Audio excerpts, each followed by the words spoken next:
Back, we are in fact taking you across to the address of Finance Minister Arun Jaitley at the BJP Parliamentary Party meet ahead of the meeting of the Parliament. Let's just listen into that.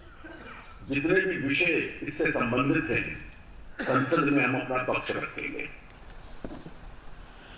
Rajya Sabha में विपक्ष को हमने by surprise ले लिया।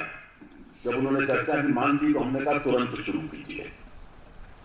पूरा दिन चर्चा हुई और दूसरे दिन चर्चा कंटिन्यू होनी थी और उसके बाद उत्तर होना था सरकार की तरफ से, और कहने लायक बहुत कम था विपक्ष को,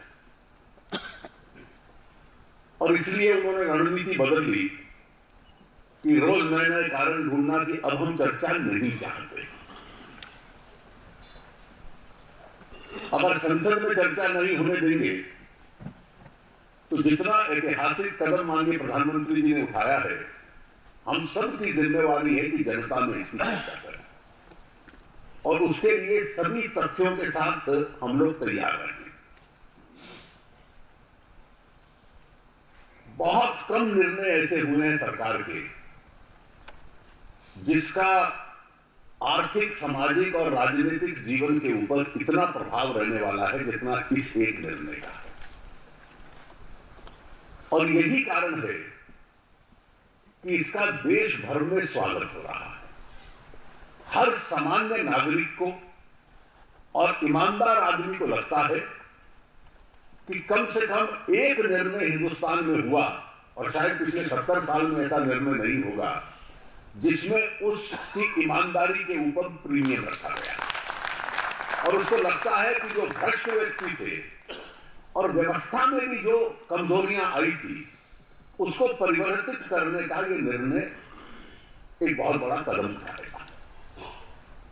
ये कितना बड़ा निर्णय है और इसके लिए कितनी हिम्मत चाहिए सरकार को, और जिसको शासन करा चाहते हैं, स्टेट क्राफ्ट कहते हैं।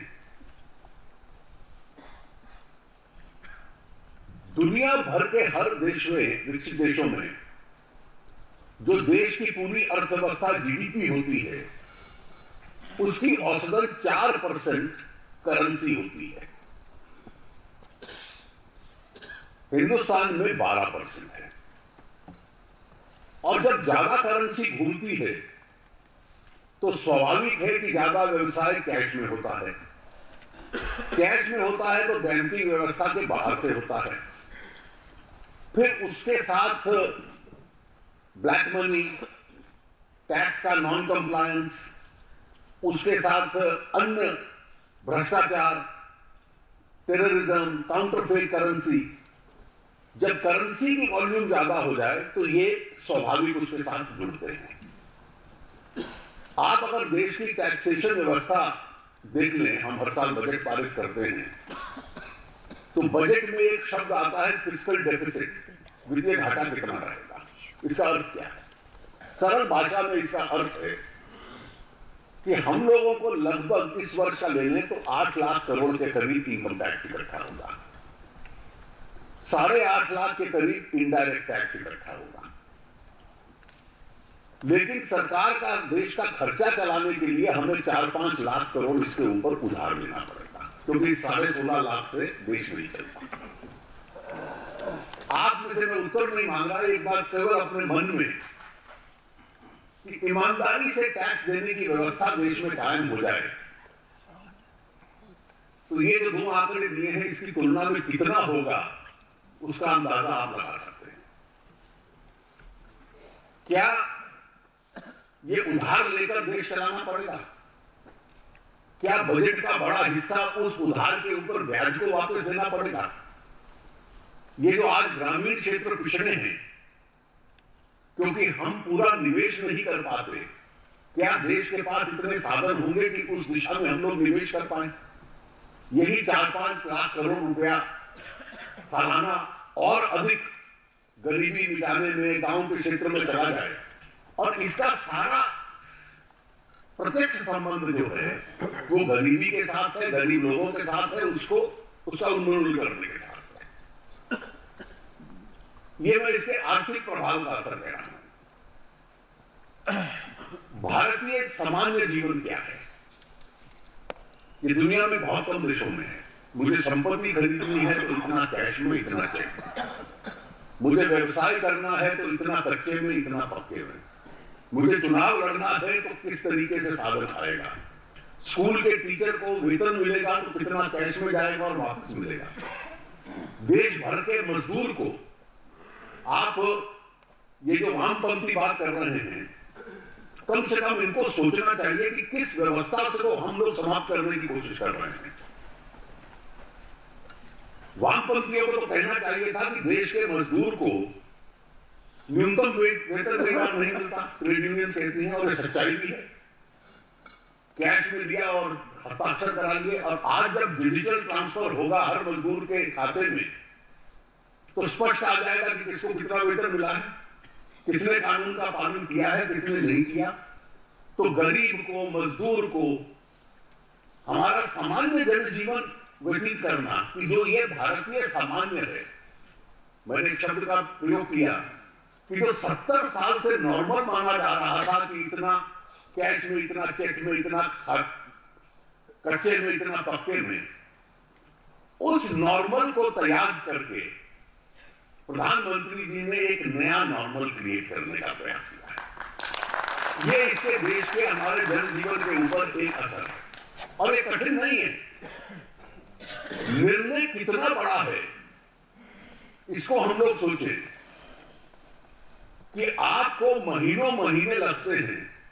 ये जो बड़े डिनोमिनेशनल नोट हैं 500 और 1000 के, ये 86% हिंदुस्तान की करेंसी है, 86%। इसको छपाई में ही बहुत लंबा समय लगता है। उसके बाद 125 ब्रांच है बैंक की, 1,25,000 सर, 1,00,000 ब्रांच, 1,25,000 ब्रांच, 1,25,000 ब्रांच बैंकों में जाएगा। ग्रामीण क्षेत्रों में जाने के लिए 1,25,000 कॉरेस्पॉन्डेंट्स हैं, जिनमें से 86,000 सक्रिय थे, उनके पास जाएगा। 1,30,000 पोस्ट ऑफिस पे जाएगा, फिर एटीएम पे जाएगा। और एटीएम आप 8 तारीख से पहले नहीं कर सकते थे, क्योंकि एटीएम की टेक्नोलॉजी ऐसी है कि उसमें बात लीक हो जाती कि अगर पहले उसको करते तो।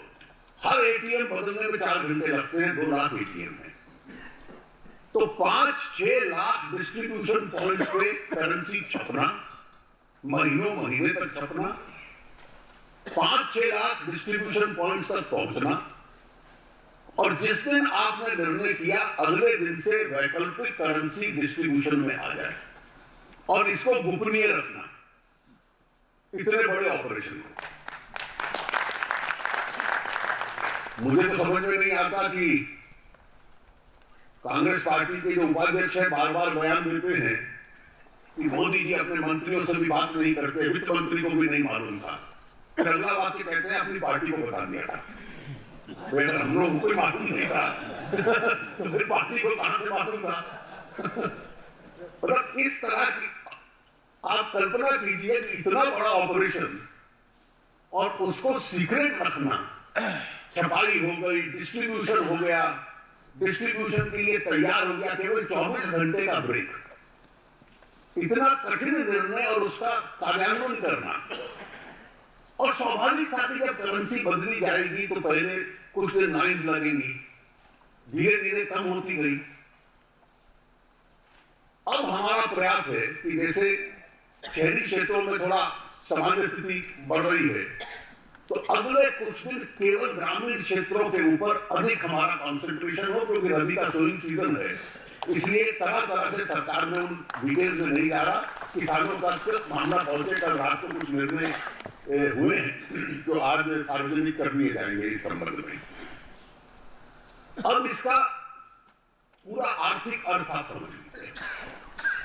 हम क्या कहते थे कि भारत की अर्थव्यवस्था चल रही है, सरकार बहुत खर्चा कर रही है, पब्लिक फाइनेंसेस का, विदेशी मुद्रा खूब आ रही है। लेकिन 2 तकलीफ भी थी।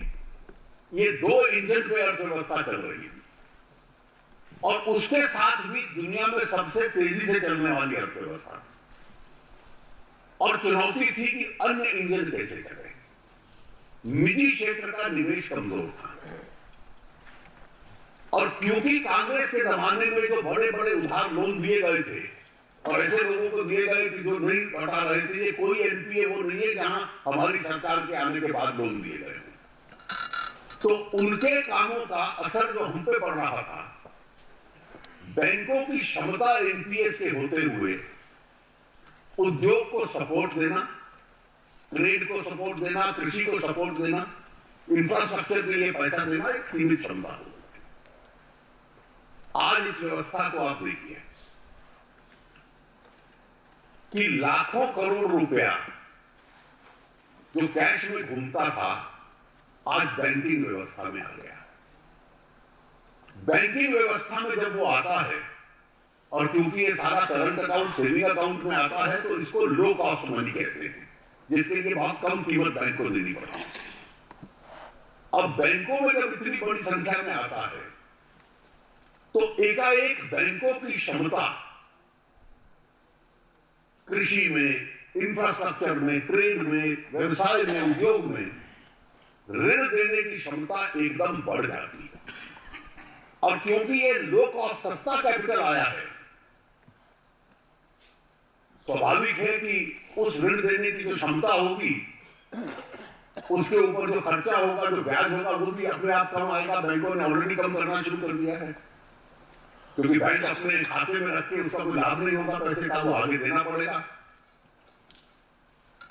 तो एक प्रकार से अर्थव्यवस्था में अन्य साधन चले जाए, और जिसको हम कहते थे कि प्राइवेट सेक्टर इन्वेस्टमेंट और banking to support the economy, वो एकाएक बढ़ जाता है, ब्याज के ऊपर असर पड़ता है। अब इसकी दूसरी आप कल्पना देखिए, ये पूरी बहस कि कितने लोगों पे क्रेडिट कार्ड है, ये है, इसका असर उस पर नहीं पड़ने वाला। दुनिया जिस दिशा में आज हमें कठिनाई लगती है कि कैसे होगा,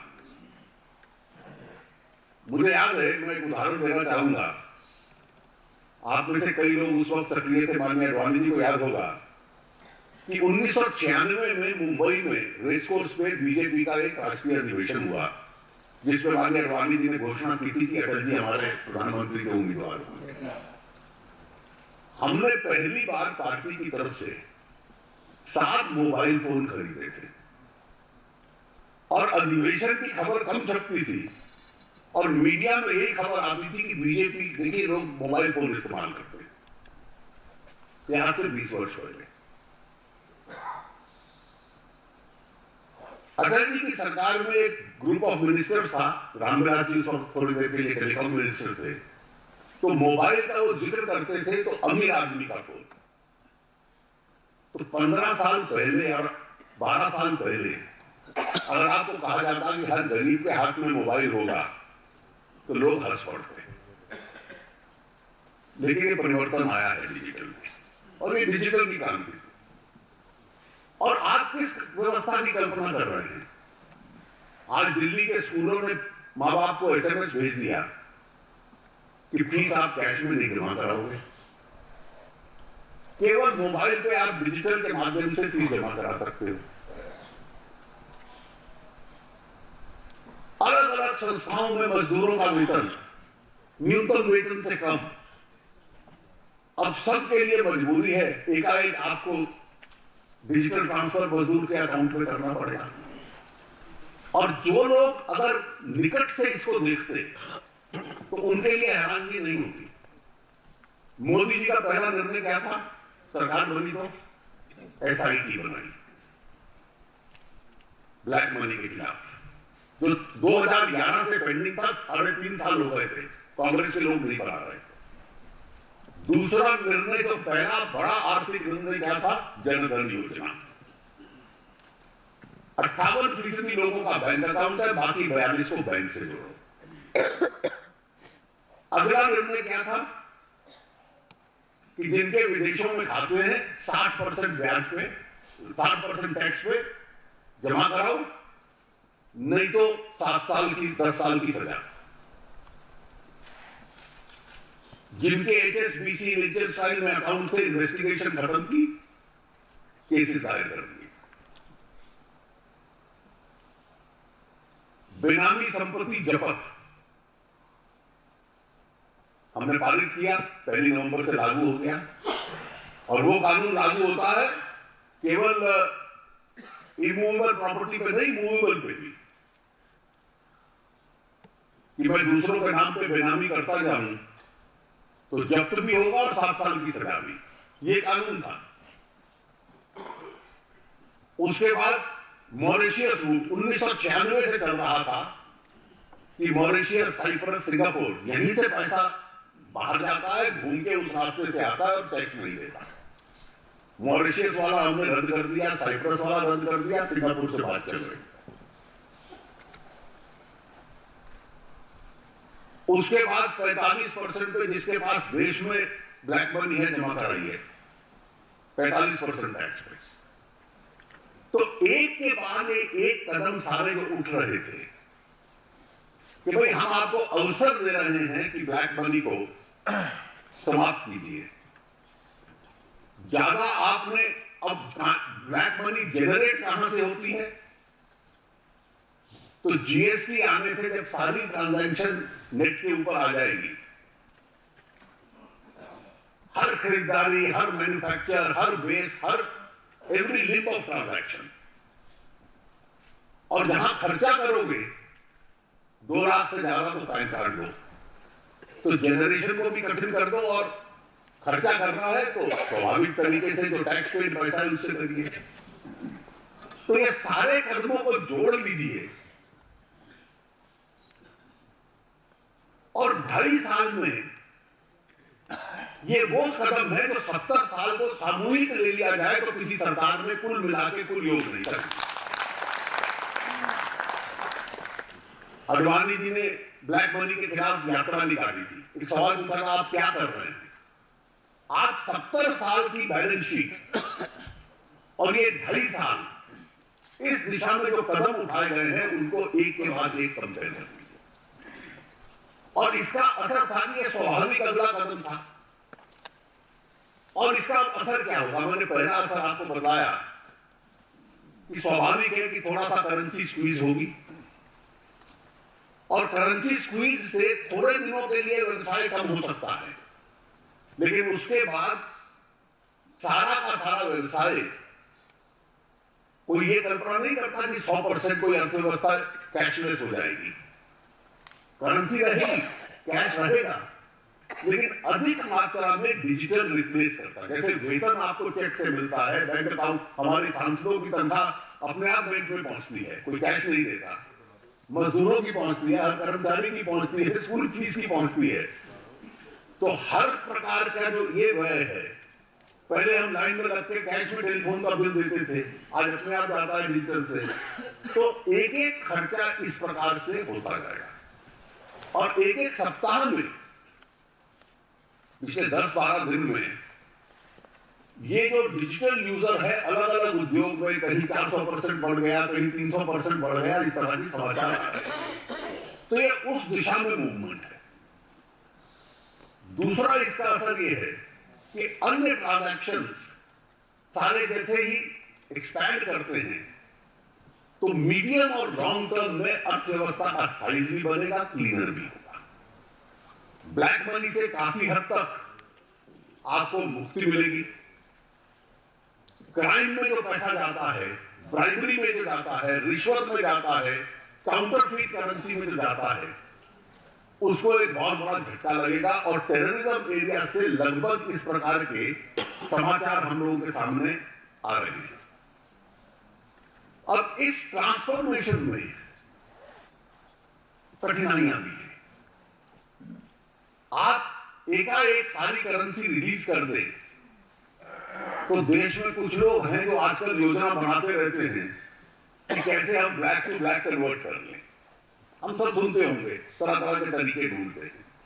तो धीरे धीरे सरकार, और इसमें रिजर्व बैंक की बहुत बड़ी भूमिका रहती है, कि कैलिब्रेटेड तरीके से आप 2-3-4 सप्ताह लेकर इसको धीरे धीरे से मार्केट में जाते जाइए, रिस्ट्रिक्शंस को हटाते जाइए। डीमोनेटाइजेशन के बाद अभी जो कदम हुआ है उसमें डीमोनेटाइजेशन शब्द नहीं है, अभी है सीजेशन ऑफ लीगल टेंडर। 500 और 1000 का नोट अब लीगल टेंडर नहीं। डीमोनेटाइजेशन के लिए कुछ और कानूनी कदम चाहिए होते हैं तो सरकार आवश्यकता अनुसार उठाएगी। जब ये सीजेशन ऑफ लीगल टेंडर है तो इसके बाद एक रीमोनेटाइजेशन की वैकल्पिक करेंसी लोगों के पास पहुंचे, वो एक कैलिब्रेटेड तरीके से पिछले 15 दिन से 14 दिन से चल रही है और आने वाले 1-2 सप्ताह में बिल्कुल ग्रामीण क्षेत्रों में इसका विशेष रूप से हम लोग प्रभाव इसको डालेंगे। और जब रीमोनेटाइजेशन एक रीजनेबल लेवल पे आ जाता है तो तब ये सारी बैंकिंग रिस्ट्रिक्शंस को वापस लेकर सामान्य तरीके से फिर व्यवसाय चलता रहेगा, क्योंकि बहुत लंबे अर्जे का बात नहीं होता है, वो स्वाभाविक तरीके से चलेगा। कुछ समय के लिए कठिनाई रहेगी, लेकिन आप इस ऑपरेशन को देखिए कि इतना बड़ा ऑपरेशन सीक्रेट रखना, उसको इंप्लीमेंट करना, उसके लॉन्ग टर्म कॉन्सिक्वेंसेस से लाभ मिलना, देश में एक ईमानदारी, क्राइम से काफी हद तक कटौती और मुक्ति, ब्लैक मनी कम करने का प्रयास, ईमानदारी जनजीवन में लाने का प्रयास, अर्थव्यवस्था का और जीडीपी का लॉन्ग टर्म में साइज बढ़े, क्योंकि ऑफिशियल इकोनॉमी बढ़ेगी, शैडो इकोनॉमी कम होगी। ये जब सारे लाभ इसमें से निकलेंगे तो देश को एक बदली हुई तस्वीर उभर के सामने आएगी। और जब कभी देश का इतिहास लोग लिखेंगे आज से 20-30 साल पहले इस युग का, तो इस निर्णय को एक ऐतिहासिक कदम इस देश को स्वच्छ करना और इस देश की प्रगति करना को दिशा में बनाएंगे, जिसके लिए ऐसा निर्णय लेने की बहुत लोग चर्चा करते हैं, लेकिन इसको लागू करने की हिम्मत नहीं थी।